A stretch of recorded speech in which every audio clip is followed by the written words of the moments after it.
कैलाश पर्वत एक ऐसी जगह जो धार्मिक और रहस्यमयी कहानियों से भरा हुआ है, लेकिन सबसे ज्यादा अजीब और डरावनी बात तो ये है कि आज तक बड़े से बड़ा हाइकर भी कैलाश पर्वत के ऊपर नहीं चढ़ पाया और जिसने कोशिश की उनके साथ बहुत बुरा हुआ। आखिर क्या है वो राज जिसे आज तक आप नहीं जानते थे, लेकिन आज जानोगे? तो अपनी कुर्सी की पेटी बांध लो, क्योंकि आज हम एक नई कहानी की तलाश में जा रहे हैं।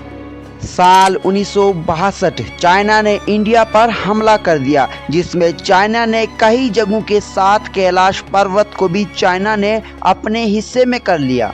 साल 2001 में चाइना और स्पेन ने मिलकर कैलाश पर्वत पर चढ़ने की कोशिश की, लेकिन कुछ हाइकर का कहना है कि कैलाश पर्वत पर चढ़ते समय उनका सिर दर्द करने लगा, मन बेचैन होने लगा। उन्हें ऐसा लगने लगा कि मानो जैसे कोई उनसे कहना चाहता हो कि कैलाश पर्वत पर मत चढ़ो, और जैसे ही वो सभी कैलाश पर्वत से नीचे उतर गए तो वो सभी नॉर्मल हो गए।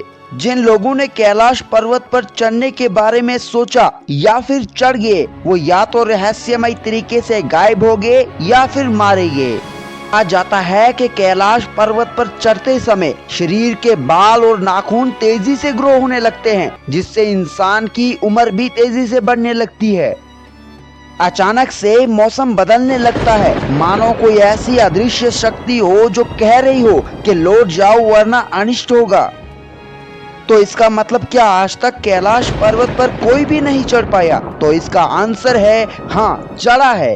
कहा जाता है कि मिलारप्पा ही एक ऐसा इंसान था जो कैलाश पर्वत पर जाके वापस भी आ गया, लेकिन वापस आने के बाद मिलारप्पा ने लोगों के साथ कुछ ऐसा कह दिया जिसे सुनने के बाद आपके रोंगटे खड़े हो जाएंगे। मिलारप्पा ने कहा कि लोगों को कैलाश पर्वत के ऊपर नहीं चढ़ना चाहिए। माना जाता है कि मिलारप्पा को कैलाश पर्वत के कुछ ऐसे राज पता चल गए थे जिसे दुनिया को नहीं जानना चाहिए।